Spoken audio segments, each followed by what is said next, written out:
Selamat sore semuanya, selamat siang menjelang sore. Terima kasih. Ayo, ini aku mau buat vlog lagi ditonton ya. Ini sambil temenin aku ya. Nanti dibantu sama timku. Mau nggak Mbak? Oh lagi dicari tripodnya. Ini ada Pak Emil. Ini jarang susah. Digantengan kan? Di sini ada filternya. Ini masih gaptek sama TikTok, jadi nggak paham cara mematikan filternya gimana. Oh, jadi, boleh bertanya-tanya nanti. Betul, jadi sekarang ini kita lagi mau bikin vlog sebentar karena Mas Emil ada waktu kan. Nanti kalau ada yang mau tanya boleh tanyain di komen. Nanti dibantu sama tim aku buat nanyain ke kita. Yuk sambil bikin yuk. Udah, siap. Let's go.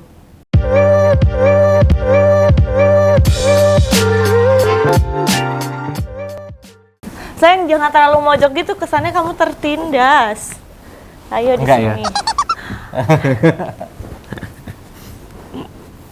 Baiklah, jadi 2023 atau resolusi 2024 dulu deh, aku bingung mau nanya dari mana. Resolusi tuh nggak tiap tahun tuh sama terus resolusinya, lebih rajin berolahraga. Hah? Resolusi tahun 2023 kemarin yang tercapai apa kalau gitu deh? Terus mau diperbaiki apa jangan-jangan belum tercapai? Itu rajin olahraga. Nggak tercapai. Tapi kalau Mas Emil idenya, excuse-nya, alasannya masih ini karena dia sibuk gitu kan. Terus 2024 apa? Jadi kalau untuk personal lebih ke itu aja ya. 2024 tahun yang beda kan, karena udah akan selesai periode ini. Betul. Tapi dengan Ibu Gubernur kita sudah Bismillahirrahmanirrahim. Insya Allah kita akan kembali berikhtiar memohon doa restu masyarakat Jawa Timur untuk mengabdi di periode berikutnya. Betul, jadi tahun 2024 menjadi tahun yang exciting lagi ya. Setiap tahun sebetulnya exciting. Exciting karena pemilu. Iya, pemilu itu kan tiap kerjaan tuh punya ininya sendiri kan, punya up and down-nya sendiri, terus juga punya challenge-nya sendiri. Nah, kalau untuk politisi kayak Mas Emil, 5 tahunan itu adalah challenge-nya. Jadi tahun depan pasti bakalan banyak hal-hal challenging. Tetapi selama sebetulnya kalau dijalanin dengan nggak ricuh, itu tuh enak tahu. Ya, seru, adem-adem aja tuh jadinya tuh lebih enak. Nah, selama Mas Emil jadi wagubnya wagubnya Jawa Timur, itu kalau ditanya describe dalam beberapa kata, 2 atau 3 kata gitu. Describe apa itu? Yang pasti seru ya, karena Jawa Timur gede banget. Dari mulai kita ngurusin masalah banjir, sampai ada gunung berapi, sampai ke COVID ya, sampai ke itu ada hal-hal yang juga unik kayak yang mana tuh? Kayak ada kasus orang nikah sama kambing, ada UFO di Pasuruan gitu. Nah, itu jadi segala rupa.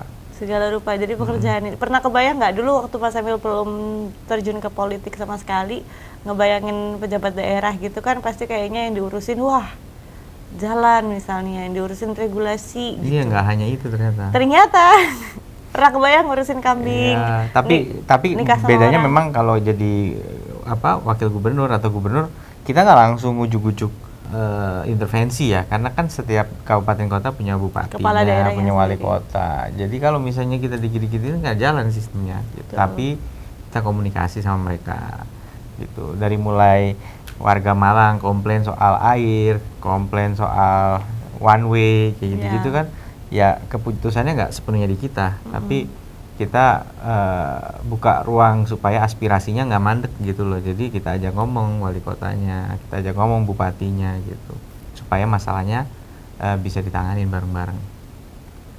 Kalau ngomongin masalah apa yang paling memorable? Karena satu hal yang kita pelajari sebenarnya bukan hanya di jabatannya Mas Emil atau kerjaannya Mas Emil, tapi mungkin di semua kerjaan kita ya, sektor kerjaan apapun, kita nggak bisa bikin 100% orang happy.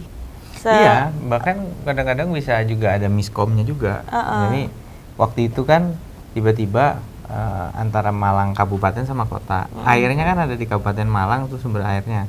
Dikirimlah ke kota. Nah, tiba-tiba memang karena biasalah ini namanya pemerintahan kan suka tahu, waduh ini dasar hukumnya untuk bayar masih diragukan gitu. Jadi tiba-tiba stop tuh Kota Malang, stop untuk membayar ke Kabupaten Malang, ke PDAM-nya. Nah, kan kita turun tangan untuk tujuan nomor 1 adalah untuk meyakinkan kepada Kabupaten Malang bahwa Kota Malang mau membayar, bukan Kabupaten Malangnya minta duit, sebenarnya enggak.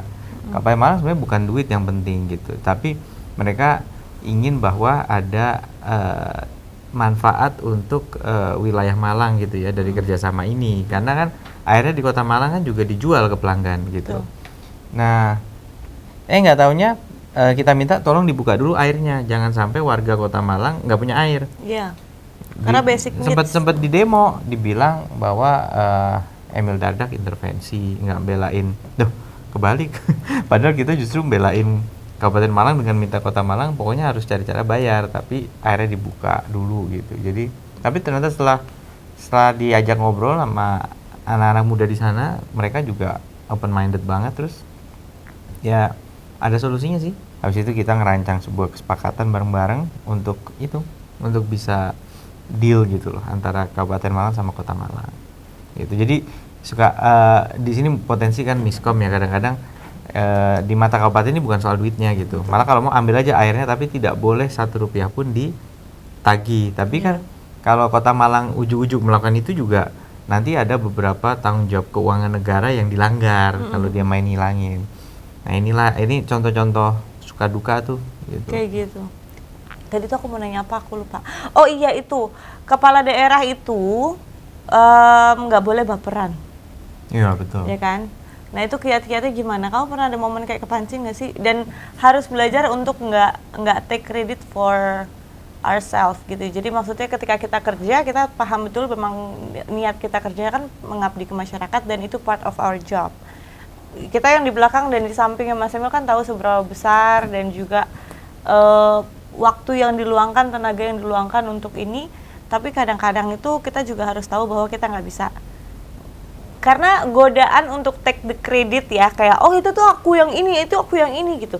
Itu sangat besar sebetulnya, tapi Mas Emil itu bisa memanage bagaimana menyadari juga bahwa banyak ruang-ruang yang dikerjakan kolektif sama. Iya nggak boleh diklaim sendirian, ini gue yang ini, nggak boleh. Nah itu yang aku tanya kan, karena kalau misalnya politisi itu kan sebagai public figure juga sebetulnya. Karena butuh, masyarakat kan butuh kenal, butuh popularitas juga. Karena itu salah satu hal yang mendukung supaya kita tuh bisa dipilih lagi di kemudian hari. Nah, Mas Emil tuh punya pandangan sendiri. Kenapa nggak terlalu mau ini, nggak terlalu mau itu. Sedangkan mungkin itu banyak yang dipakai oleh profesi-profesi yang di publik gitu kan. Untuk saya harus ini. Apa ya sebutannya tuh ya Mas?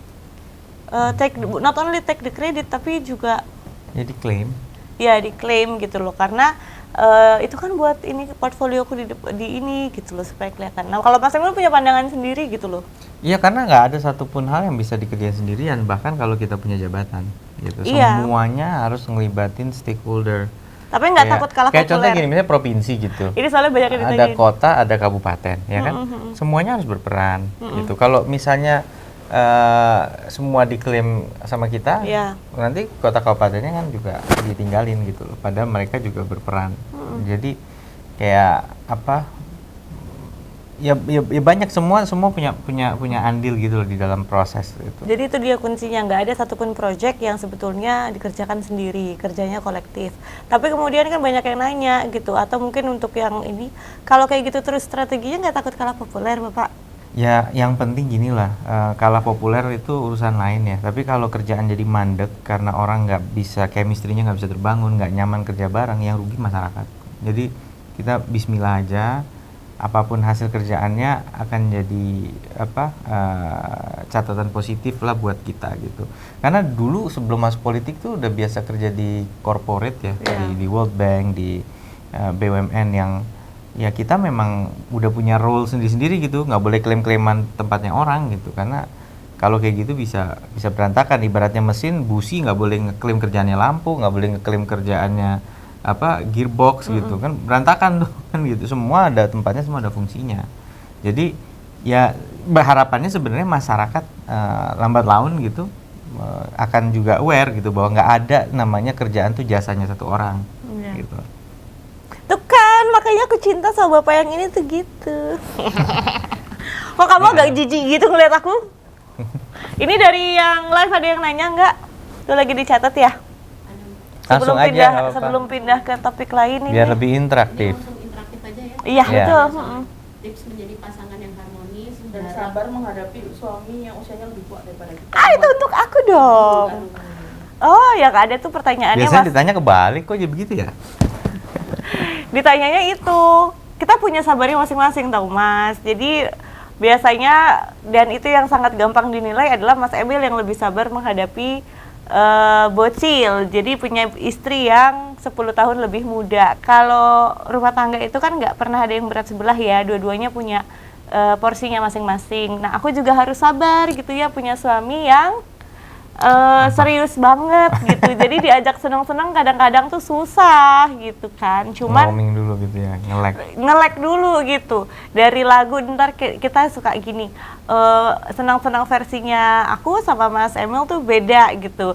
Karena dari zaman lagu yang menurut kita buat senang-senang tuh udah beda gitu. Buat Mas Emil ini nggak separah itu sih. Nggak separah itu. Cuman Mas Emil itu untuk usianya dia juga suka lagu yang lebih oldies lagi. Jadi bukan karena Mas Emilnya tua banget, tapi Mas Emil punya selera yang siapa penyanyi-penyanyi zaman siapa sayang yang jadi karena dicekokin sama orang tua dulu. Jadi bukan berarti jelek, bagus-bagus gitu. Cuman beda gitu. Itu kan lebih ke wah chill ya gitu kan suasananya. Kalau aku kan maunya wah gitu loh. Jadi punya porsinya masing-masing. Jadi aku bisa sabar sama Mas Emil karena Mas Emil juga sabar sama aku.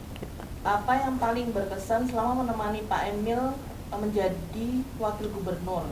Sebetulnya karena Mas Emil punya amanah jabatan wakil gubernur, itu akhirnya kan aku punya jabatan ketua tim gerak PKK di Jawa Timur. Nah, the whole experience of PKK itu semuanya berkesan. Jadi istri wakil gubernur sendiri karena punya kesibukan itulah yang akhirnya membuat aku punya jendela baru ke dunia yang baru gitu. Ngurusin apa aja PKK? Mau disebutin Bapak? Banyak ya, 10 program pokok PKK nih nanti. Saya edukasi Mbak. PKK banyak sayang, tapi soalnya kita pengen kan anak-anak muda, mama-mama muda itu juga ikut PKK kan gitu kan. Maunya gitu, cuma kalau ikut 100% mungkin karena sibuk ya, makanya PKK itu identik sama kader-kadernya atau pengurusnya itu banyak yang sudah pensiun gitu, karena memang butuh waktu juga gitu, butuh dedikasi. Tapi harapannya mau dimanapun berada, mau di desa, mau di kota, itu minimal tahulah, karena PKK itu adalah jembatan antara masyarakat dan juga seluruh program-program pemerintah yang sebetulnya sudah disediakan dan bisa diambil dan diakses dari satu pintu yang lebih mudah gitu. Contohnya Posyandu. Jadi sebetulnya manfaatkan. Karena gini, aku kan lahir besar di Jakarta.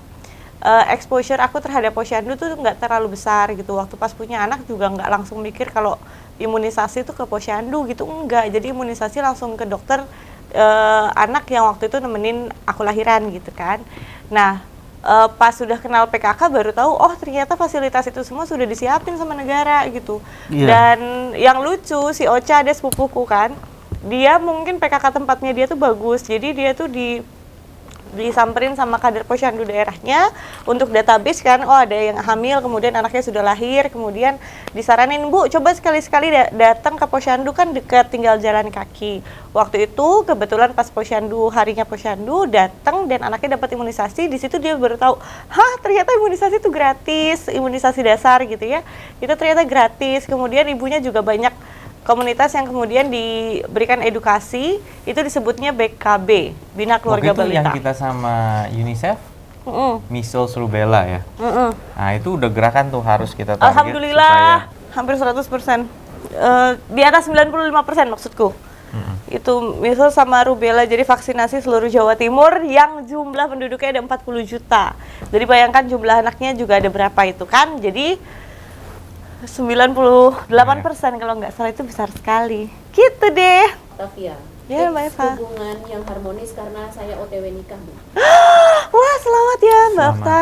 Nah, coba Mas, Masa-masa persiapan tuh rawan. rawan. Masa-masa persiapan.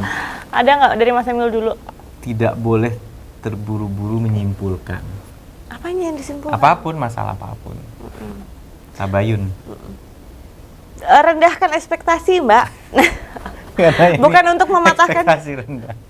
bukan untuk mematahkan ekspektasi ya, tapi kadang-kadang gini, ketika kita mau menikah, kita sudah membayangkan, oh nanti kalau menikah begini, apalagi ketika kita lagi cinta-cintanya sama calon suami kan, apalagi nanti sudah menikah juga masuk ke honeymoon stage kan, itu jadi kadang-kadang mungkin perempuan, aku nggak tahu kalau di laki-laki itu banyak membayangkan nanti aku akan jadi ini, suami aku akan gini ini. Nah, yang akan itu sadarilah bahwa itu ada seseorang yang kita ciptakan dalam pikiran kita, it doesn't exist sebetulnya. Jadi belajar untuk melihat calon suami ataupun nantinya jadi suami sebagai orang yang apa adanya gitu, bukan seseorang yang harus kita list nih di otak kita, nanti suami aku akan begini, nanti suami aku akan begini, akan ngasih bunga setiap aku ulang tahun, akan ini. Jadi hal-hal kayak gitu Jadi kalau nggak dilakukan nggak apa-apa gitu? Enggak, awalnya aku karena punya kayak gitu jadi banyak ini kecewanya, Pak. Jadi akhirnya saya rendahkan ekspektasi, bahkan hilangkan. Jadi akhirnya ada namanya jatuh cinta setelah menikah. Karena sudah mulai ekspektasi yang romanticize the marriage life itu udah mulai dihilangin. Terus kemudian dari situ aku mulai bisa lihat aslinya Mas Emil.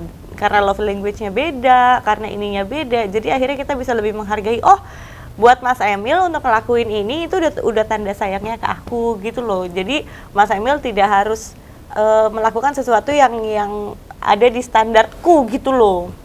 Karena kadang-kadang it doesn't exist. Manusia yang aku ini sama kayak kamu, istri aku kan harusnya aku pulang tuh kan disambut, terus udah masak, wangi, bajunya seksi di rumah gitu. Oh enggak ya, iya maksud aku sama, kalau laki-laki juga kalau bisa jangan gitu. Karena pernikahan itu ternyata bukan nggak ada standarnya gitu loh, jadi standar itu Tapi kita tetap sendiri harus effort. harus, makanya. Jangan tiba-tiba nggak ada effort sama sekali. Gitu. Nanti garing. Ini di live TikTok banyak yang komen, Bu, Iya. setiap ngomong kenapa saling tatap, lemes woi. Maksudnya kita ngeliat tembok. Nah ini juga satu hal yang kita sadarin, kalau ternyata nggak semua orang kalau ngobrol gitu sayang. Jadi kalau kita memang kita lakukan dari dulu gitu, dari awal kita kenal sampai dengan sekarang ya kalau ngobrol kita tatapan gitu. Karena kita pikir itu bagusnya gitu. Tahu-tahu ternyata nggak semua orang begitu. Jadi kesannya tuh romantis, padahal nggak dibuat-buat memang. Udah 1.200. Ih, oke. Aku deg-degan deh. Ini Ntar benar-benar ditanyain. pertama kali TikTok. Buat yang baru gabung, ini pertama kali nyobain TikTok. live TikTok. Bagaimana sih cara memilih pasangan yang benar? Berat ya. Waduh. Karena saya nggak bisa digeneralisir. kamu deh Orang waktu punya pas seleranya masing-masing. ketemu aku kok abis itu yakin banget aku bisa ini jadi istrimu. Ya selain fisiknya ya, tapi kan Cantik dong aku dong. Aku suka deh gini. tapi juga ini sih, maksudnya mungkin karena masih muda banget ya. Jadi justru bisa cheerful, terus semua pasti pengen satu deh. Nggak mau orang yang kelihatan bukan aslinya gitu. Jadi Aku apa adanya jangan gitu. terlalu jaim juga gitu ya, bukan berarti nggak punya manner ya. Tapi ya secukupnya gitu ya. Tapi justru di situ jadi lebih nyaman karena tahu beneran kayak apa sih aslinya. Nah itu yang agak-agak susah ya. Nggak semua bisa cepat ketahuan. Kalau diriku yang pasti buat semua nih yang tips memilih pasangan itu pertama ada kontribusi Tuhan ya. Jadi nggak bisa semua teori itu bisa kita ikutin, tapi ujung-ujungnya kan Tuhan yang apakah dia jodoh kita atau nanti ini. Cuman avoiding all the red flag. Kadang-kadang perempuan tuh ketika sudah pengalaman pribadi ya. Perempuan itu ketika sudah cinta atau ngerasa sayang gitu ya, yang red flag diijo-ijoin gitu kan. Agak-agak buta-buta dikit gitu kan. Cuman makanya jaga hati ketika kita mulai ngerasa kok aku suka banget ya sama yang ini, kok aku suka banget ya sama yang ini. Itu coba kalau misalnya kita lihat red flag, lihatlah red flag itu sebagai red flag. Terus tanya sama diri sendiri, kalau saya berhadapan sama orang kayak gini tapi punya kelemahan ini, kira-kira menghabiskan waktu seumur hidup sama orang yang seperti ini, saya bisa toleransi nggak ya gitu. Jadi mencari pasangan itu banyak sebetulnya kalau menurutku bukan lihat terhadap pasangannya, tapi siapapun pasangan yang kita punya, yang komunikasi aktif itu justru terhadap diri sendiri, karena yang ngejalanin nanti kita sama diri kita gitu ya. Terus juga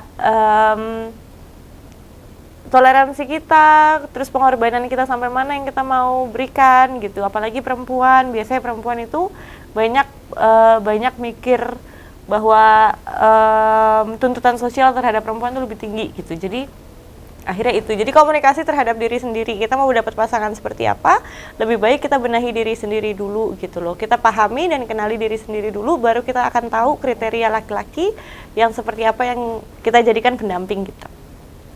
Kayak mana, Mas? Betul. Beneran. Beneran? Iya.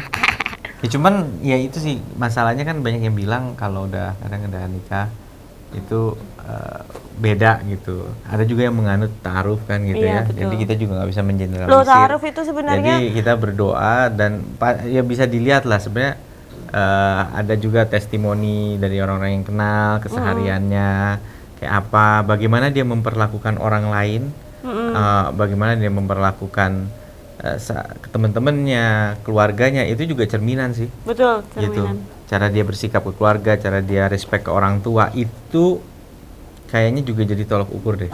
Bapak, Ya. Ibu, PPDP nih bentar lagi kuota zonasi dikurangin dong, perbanyak kuota jalur prestasi ini. Banyak calon presiden yang berjanji akan meninjau ulang kebijakan zonasi.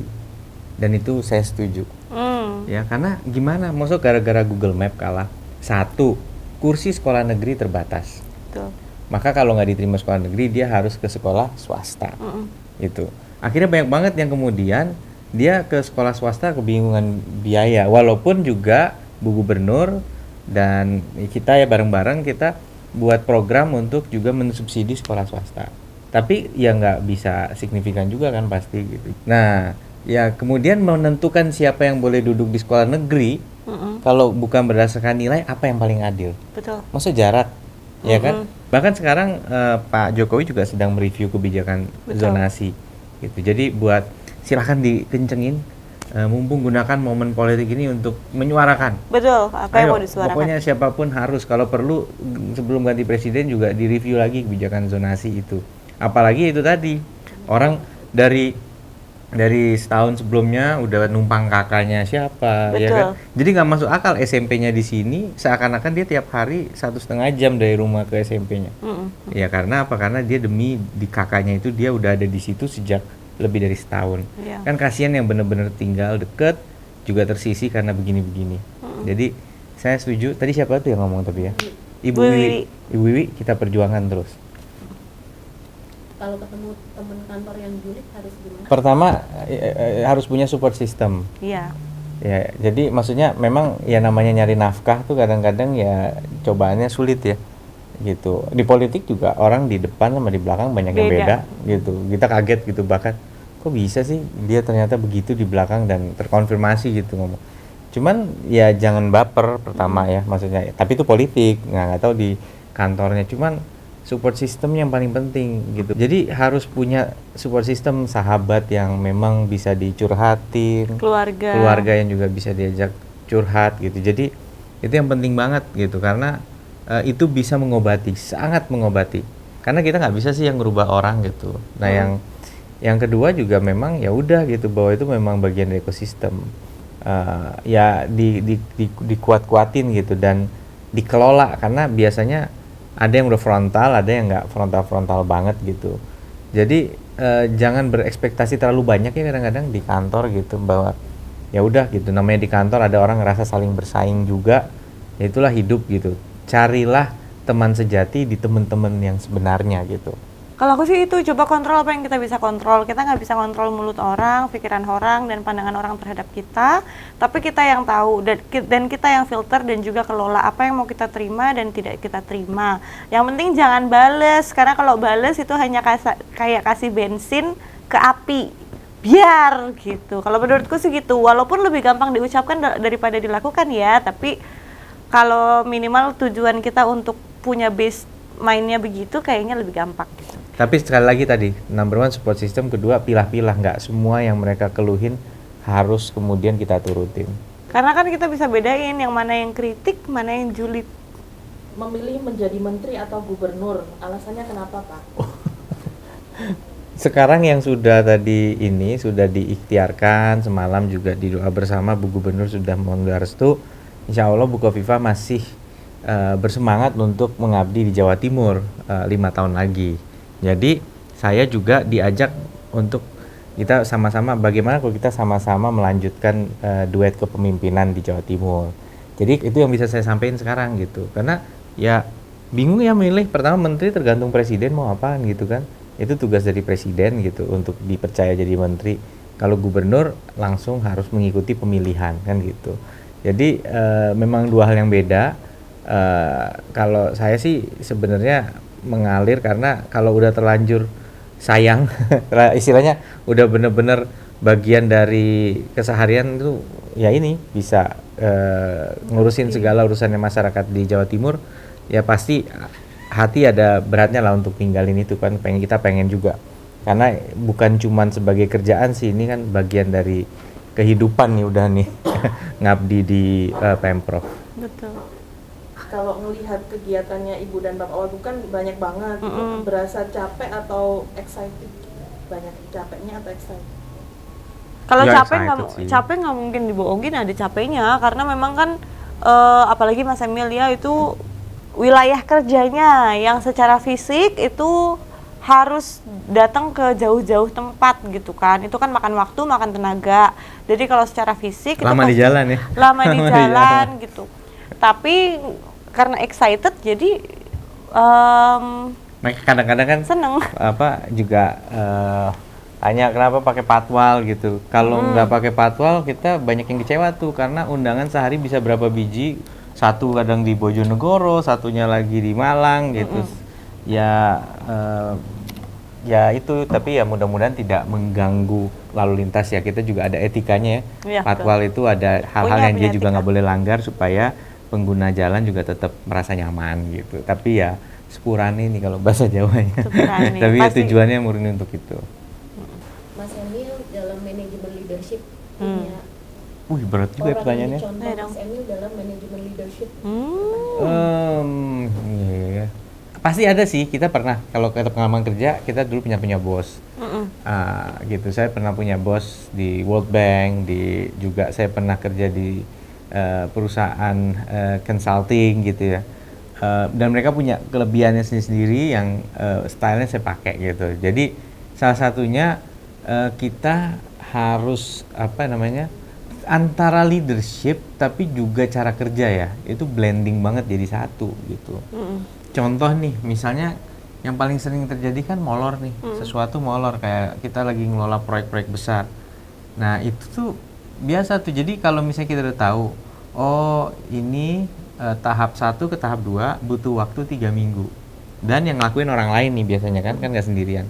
Nah jangan nunggu 3 minggu baru dicek.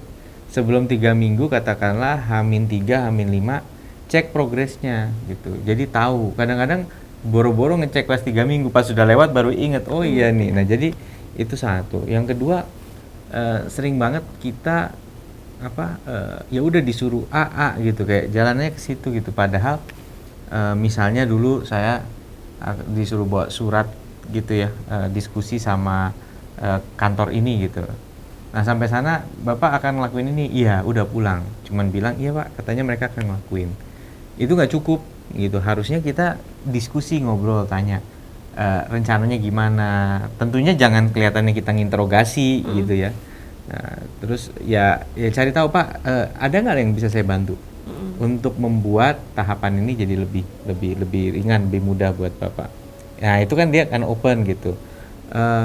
sambil nunggu Pak misalnya, itu kan 3 minggu lagi Pak ya, in between kira-kira kalau setengah jalan saya boleh diskusi lagi nggak kesini gitu. Jadi orang bilang tuh namanya paper pusher gitu, tukang dorong-dorong kertas, jangan begitu. Nah, itu kebawa tuh sampai sekarang. Jadi kalau misalnya ada anak buah bilang gitu ya, ada orang prof atau dari mana bilang, Pak, ini proyek ini udah aman Pak, nanti amdalnya udah dikerjain. Dan saya biasanya nggak langsung gitu, langsung saya telepon aja. Kata siapa bilang amdalnya analisis lingkungannya akan karena kan pakai duit kan, analisis lingkungannya harus dibayar kan, harus ada biayanya. Iya Pak, ini kata pejabat ini di kementerian. Ya saya telepon langsung, kalau nggak ke dia ke atasnya. Ternyata beberapa kali salah. Ternyata itu baru obrolan singkat yang langsung aja dipercaya. Kita nggak langsung ke source-nya untuk mastiin itu benar apa enggak. Ya, itu salah satu yang alhamdulillah bisa bantu beberapa kerjaan strategis jadi beres gitu. Spill dong di sini nama bosnya.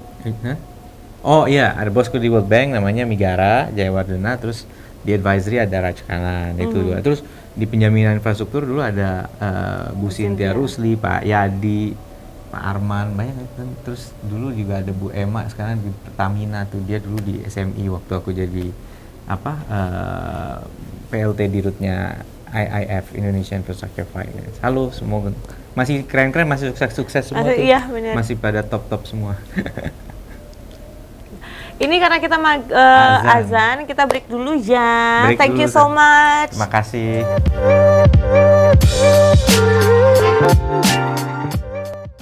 Bulan apa ya Mas? Bulan lalu ya? November, Mas Emil itu mendadak jubir dan kamu. Aku juga gitu. Tahun 2024 bulan Februari, lebih tepatnya tanggal 13, kita akan berakhir masa baktinya untuk mengabdi sebagai wakil gubernur di Jawa Timur. Mas Emil perasaannya senang, sedih, galau, bahagia, apa Mas?